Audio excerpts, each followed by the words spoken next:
Les bords du Tarn, les amis, ça coule.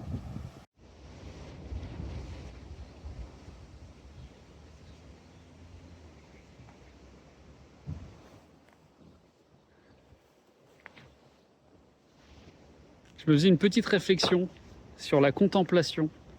Ces moments, j'ai pas trouvé un meilleur mot, mais ces moments où en fait vous êtes juste là, vous observez, sans bruit. Je sais pas vous les amis, mais ces phases-là de contemplation où juste on observe.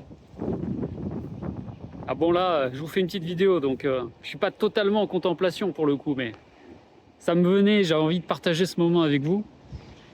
Je sais pas quelle est la place que vous donnez à ces moments de contemplation, si vous en avez, dans vos vies. Est-ce que c'est fondamental? Est-ce que c'est central? Est-ce que c'est anecdotique? Est-ce que c'est une fois par an parce que je craque et du coup, vite, il me faut du verre? Moi, c'est devenu fondamental en fait dans mon équilibre, hein.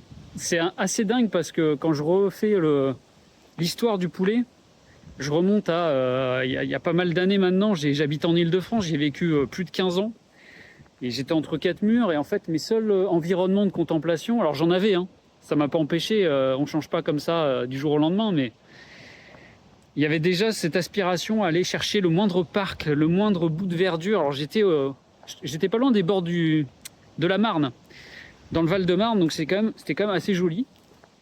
Mais c'est quand même très ville, quoi. Ces moments, ces espaces verts que j'allais chercher à pied ou à vélo, me ressourçaient énormément dans des moments.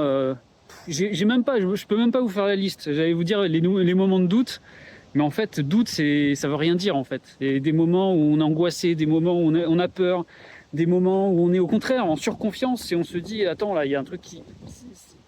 En fait, ça, peu importe, une émotion, un surplus d'une certaine façon, dans le sens où, d'un point de vue écosystémique, si je considère mon écosystème du poulet, surprise, nouveauté, difficulté à gérer, bref, ok, vite, du vert.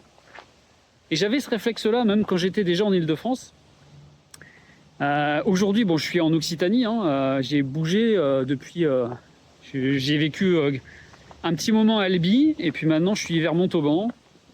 Et j'ai maintenant j'allais dire ce pied à terre, en tout cas ce besoin de connecter très souvent à la nature, pas au sens de tiens quand je craque j'attends de craquer pour y songer. Non, en fait c'est tous les jours, j'ai besoin de marcher, j'ai besoin de m'immerger dans la nature, sortir un petit peu de mon bureau en fait qui est mon lieu de travail, qui est, on a beau l'organiser, on a beau le disposer comme on le souhaite, mais ça reste un PC qui chauffe, des murs, allez, un petit balcon éventuellement, mais c'est quand même.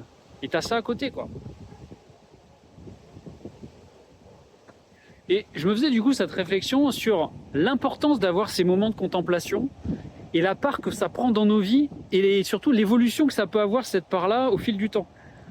Est-ce que quand on est plus petit, on suit un peu les parents, les habitudes, ça dépend beaucoup de notre environnement de l'époque.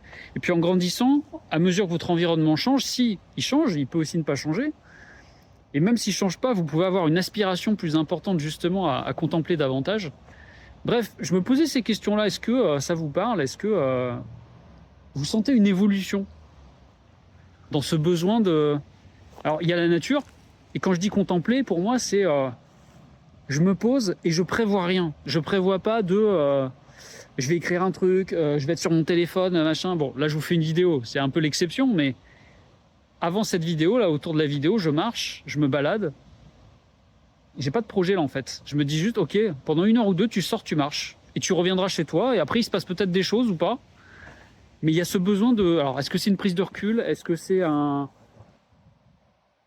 besoin peut-être de... On se dit reconnecter, mais je trouve que c'est un peu pompeux, c'est un peu galvaudé comme terme, quoi. Reconnecter à quoi? On est toujours connecté de toute façon. T'es dans ta fonction, t'es un animal, mais peut-être que ça, c'est un peu plus vrai, quoi. Mister l'arbre, là, la branche végétale du vivant, elle n'est pas si éloignée de la nôtre. Il y a des petites variations quand on étudie la biologie, mais si on y réfléchit, ça vit fort, ça aussi. Hein. Ça vit fort. Hein. Allez, je vous fais des bises, les amis, prenez soin de vous.